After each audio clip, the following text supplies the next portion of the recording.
So today is D-Day in the WNBA. It is D-Day, and in my opinion, we have got a situation where we have now got players that are being cut that are legitimately good. Like, this isn't a situation where it's like, oh yeah, Marta Suarez got cut and she's not going to do anything. We've now got a situation where in the last 3 hours, I believe 3 players got cut. That if the Indiana Fever don't sign any of the 3, it's malpractice. It is malpractice. The Fever don't need Shatori Walker-Kimbrough.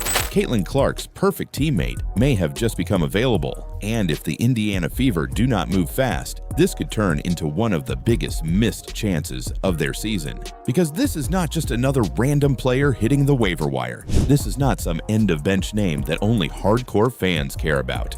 This is the exact type of player Caitlin Clark needs beside her, and that is why Stephanie White's reaction makes so much sense. Because when you understand what Indiana is missing and you look at the players who just became available, it almost feels too obvious.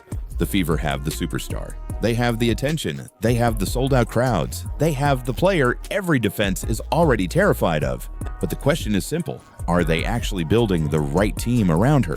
Because Caitlin Clark does not just need talent. She needs the right kind of talent. She needs players who can run with her, players who can catch the ball in traffic, players who can punish double teams, players who can defend multiple spots, players who can rebound, finish, and keep the floor open. And suddenly, on WNBA Cutdown Day, those exact types of players started becoming available. That is where this gets serious, because Indiana is no longer in a quiet rebuild. That ended the moment Caitlin Clark arrived. The Fever are now under a microscope. Every move matters. Every roster decision gets judged. And every missed opportunity becomes louder because everyone can see what Caitlin is capable of when the right pieces are around her. That if the Indiana Fever don't sign any of the 3, it's malpractice. It is malpractice. The Fever don't need Shatori Walker-Kimbrough. There are 3 power forwards that have been cut. There have been 3 power forwards. The GOAT got cut, but I will say this, Raven Johnson a better option. I can't believe it's coming out of my mouth, but Raven Johnson a better option. And right now, the waiver wire may have just handed Indiana a gift. The first name that should get their attention is Amy Okonkwo.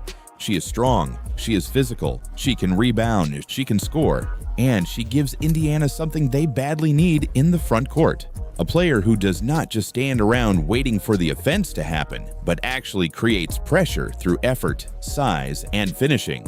Last season, she showed real flashes. She was efficient, she was productive, and more importantly, she looked like the kind of player who could fit next to Caitlin Clark without needing the ball all the time. Amy Okonkwo got cut by Dallas. Amy Okonkwo is a 6'2", 3-ish forward, and she's big, she's strong, she rebounds, and she shoots. Last season, she only played 8 games for the Wings, and it was her first stint in the W. She averaged 11 points per game. Did it on 50% shooting from the field, 90% from the line, and that part matters because when you play with Caitlin, the ball is going to find you. The question is whether you can do something with it once it gets there. Can you finish through contact? Can you make the defense pay? Can you keep moving instead of watching? Okonkwo gives Indiana a stronger option in that exact role, and the contract side makes it even more interesting. If the Fever can get a useful forward on a low-cost deal, that is not just a good basketball move. That is smart roster building. That is how good teams create flexibility. That is how championship windows open faster than expected. But Okonkwo is only the first piece of this story, because Maddie Westbeld might be an even cleaner offensive fit beside Caitlin Clark. She is. Can you imagine Damiris Dantas, but doesn't have that once in a season ability to go 4 or 5 from 3, and Dantas might have already used her once in a season, but better at every other aspect of basketball, and on a minimum contract for 3 more years.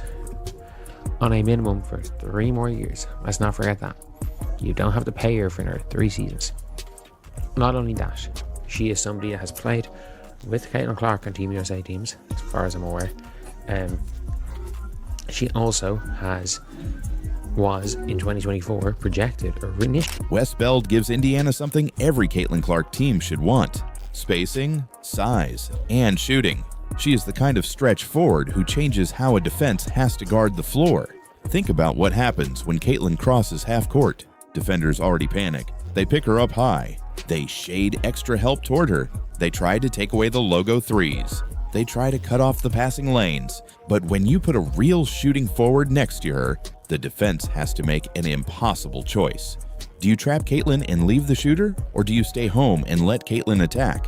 That is the kind of pressure Indiana needs to create every night. Wes Beld also has another advantage. She already has familiarity with Caitlin from Team USA experience. That does not mean everything would be automatic, but it does mean there is already some basketball trust there. And trust matters when you are trying to build around a generational passer. Caitlin does not just throw normal passes. She throws passes before the defense even knows the window is open. So the players around her have to think fast. They have to be ready. They have to understand timing. Wes Beld fits that idea. She can space the floor, she can punish rotations, and she can make life easier for both Caitlin and Aaliyah Boston. Because if the defense has to respect the shooting, the lane opens. And if the lane opens, Indiana suddenly becomes much harder to guard. But even with Okonkwo's strength and Wes Beld's shooting, the biggest name in this entire situation might be Sika Cone. I was watching them play when they were losing every game. And I was watching them like, obviously Paige was good. The next best player on the team, I'm like, man, Kayla Charles has something about her. She just has something about her. She plays hard, she's smart, she does all the little things. I'm like, she's good, she's real good. And I was like, pushing, I was like, man, she should be starting over Dijonay. And then out of nowhere, she gets cut. And it's like, what the fuck's going on here? People are like, oh no, they're going to cut her because they're going to bring her back. And suddenly, Golden State snap her up. And now suddenly Kayla Charles is making $600K a year at Golden State. She's been so effective. This is where the Fever front office has to be paying attention, because Cone is not just another forward. She is the type of 3-4 hybrid Indiana does not really have enough of. And in today's WNBA, that player type is everything. You need size, you need movement, you need defensive versatility. You need someone who can switch, rebound, fight through contact, and still keep up with the pace of the game. Cone brings that edge. She is physical. She plays hard. She does the little things. And those little things matter when you are trying to win close games, because highlight plays are great. But championships are often decided by the ugly possessions, the box outs, the loose balls, the defensive rotations, the second effort plays that stop a team from getting one more shot. That is what Indiana needs around Caitlin Clark, not just another veteran name, not just another player who used to be part of a winning team years ago. They need players who can help right now. And that is why this situation feels so frustrating, because the Fever already have veteran voices. They already have players with experience. They already have people who understand the league. What they need now is athletic impact. They need players who can survive the speed Caitlin creates. They need players who do not slow the game down. They need players who make the defense pay for giving Caitlin too much attention. And Cone might be the best version of that available right now. Imagine her beside Aaliyah Boston. Suddenly, Indiana has more size, more physicality, more defensive cover, more energy. And Caitlin gets to play with a little more freedom because the team behind her can actually clean up mistakes and control the glass.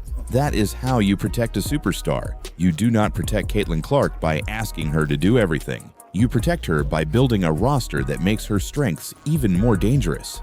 And that is where the front office pressure comes in, because if Indiana lets these players slip away, someone else will not.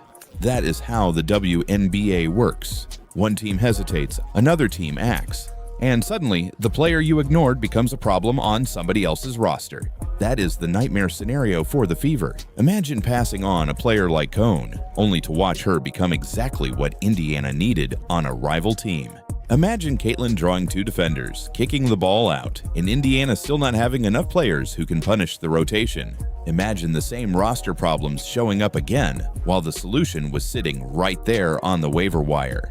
That is why this moment feels bigger than one transaction.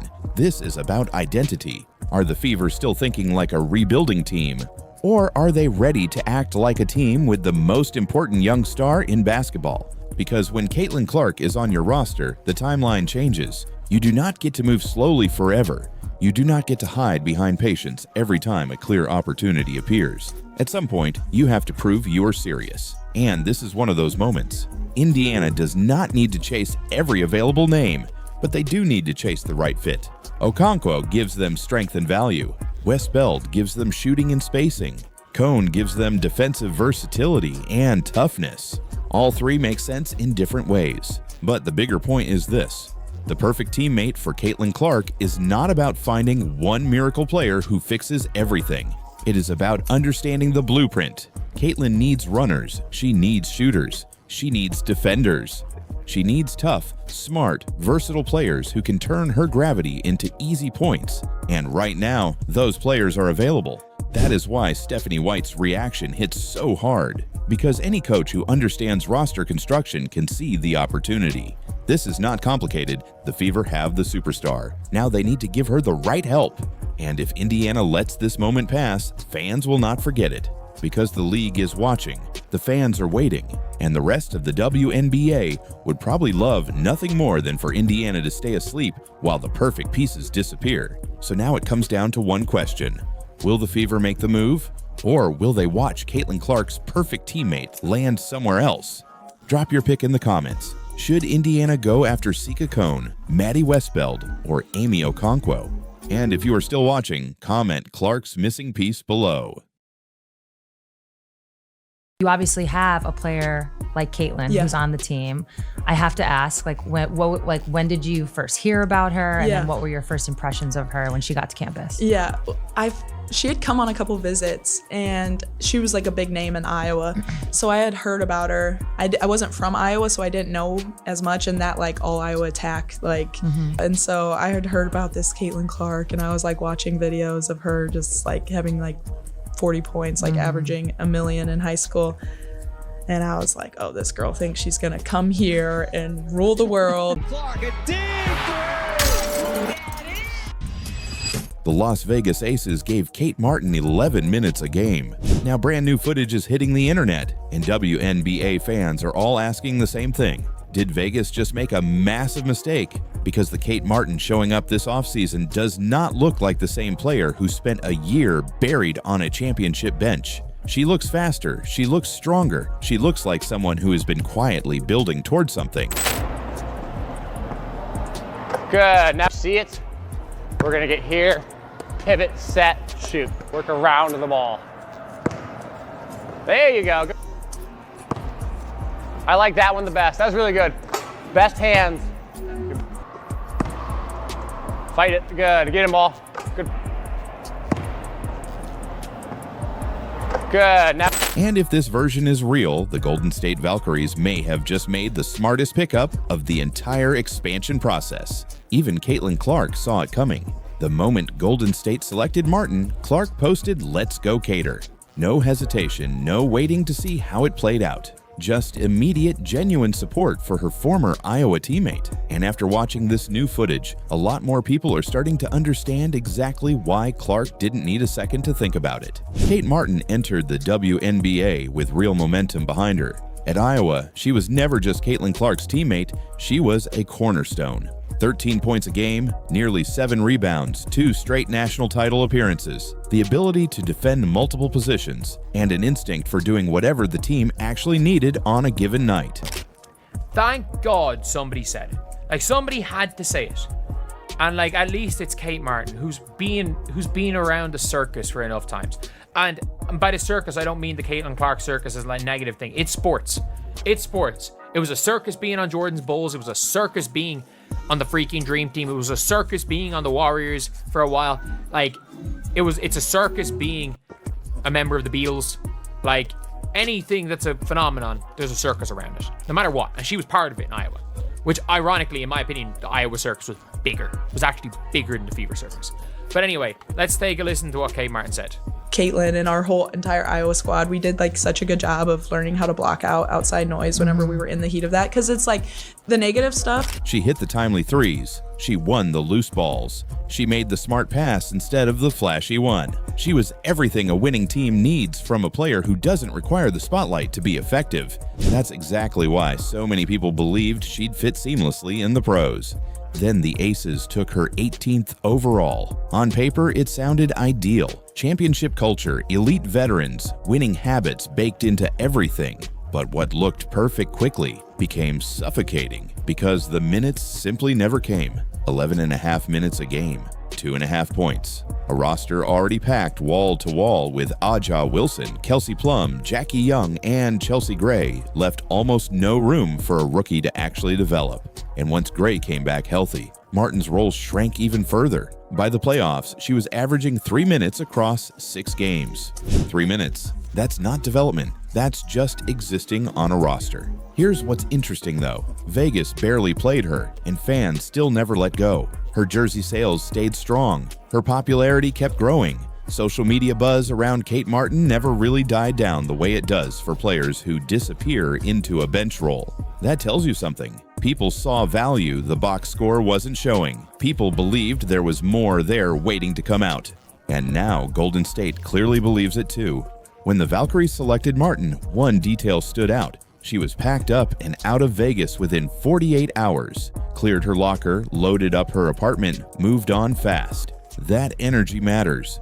It didn't feel like someone sad to leave. It felt like someone who had been waiting for the door to open and sprinted through it the second it did. Now comes the part the rest of the league should actually be paying attention to: the training footage. Because Martin doesn't just look in shape, she looks transformed. Explosive single-leg drills, posterior chain work, live one-on-one reps, acceleration shooting, defensive movement sequences, and footage of Martin touching the rim. This isn't random content thrown together for Instagram. This is targeted athletic development. This is a player who identified her weaknesses and went after them specifically. If you know basketball, you know why the single-leg explosiveness work matters most. Quicker first step, better finishing through contact, stronger closeouts on defense, more power changing direction, more lift on pull-up jumpers. That means the version of Kate Martin who already had basketball, IQ, toughness, rebounding instincts, and 2 Final Four runs under pressure may now have upgraded physical tools on top of everything she already brought. Skill and confidence is good. Skill, confidence, and genuine athletic growth. That's what creates breakout seasons.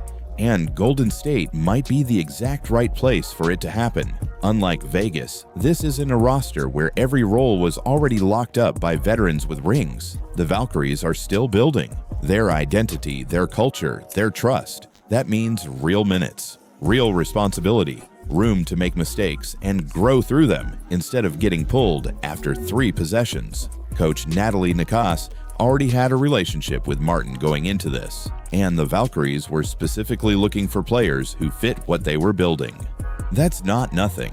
For the first time in her pro career, Martin is walking into an environment that actually wants to unlock her. That changes everything about how a player develops. Then add the fan factor on top of it. Kate Martin is already one of the most popular names connected to the Valkyries brand before the team has played a single regular season game. Iowa fans are locked in, Clark fans are locked in. General basketball fans who watched her grind through a limited role with grace are already rooting for her. Golden State fans want faces to rally around. That's a powerful combination, and some players genuinely rise when the expectations and the energy around them rise. Martin has done it before. She played alongside the most talked about player in women's basketball for years and still found ways to matter every single night. Not because she demanded attention, because she made an impact. That usually translates. Now about Clark's reaction, because people keep treating it like it's just a friendship moment and moving on. Clark knows exactly what Kate Martin looks like when she's trusted and given room to operate. She saw it in practice every day. She saw it in Final Four runs. She saw it in the pressure moments that decide championship games. Clark knows the basketball player Martin is when the environment is right. So when she immediately celebrated that Golden State pick, that wasn't just being a supportive friend. That was someone who has seen the real version of Kate Martin saying, Yeah, this makes sense.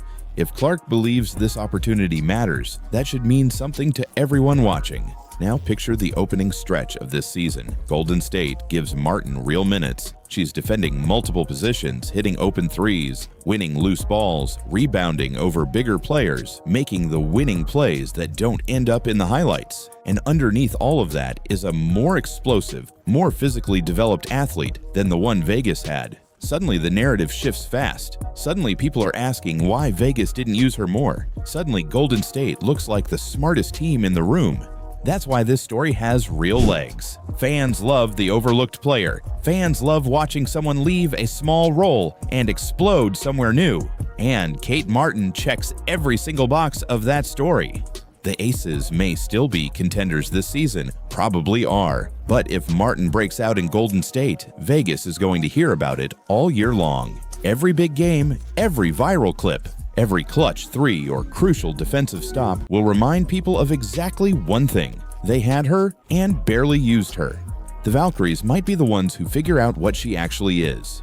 And if this new footage is any kind of preview, the rest of the WNBA should be paying attention right now, because Kate Martin may not just be improving this offseason, she may finally be arriving. So I want to know, did the Las Vegas Aces make a massive mistake with Kate Martin? And is this the season she breaks out with Golden State? Drop your thoughts below. And if you're still watching, comment Money Martin.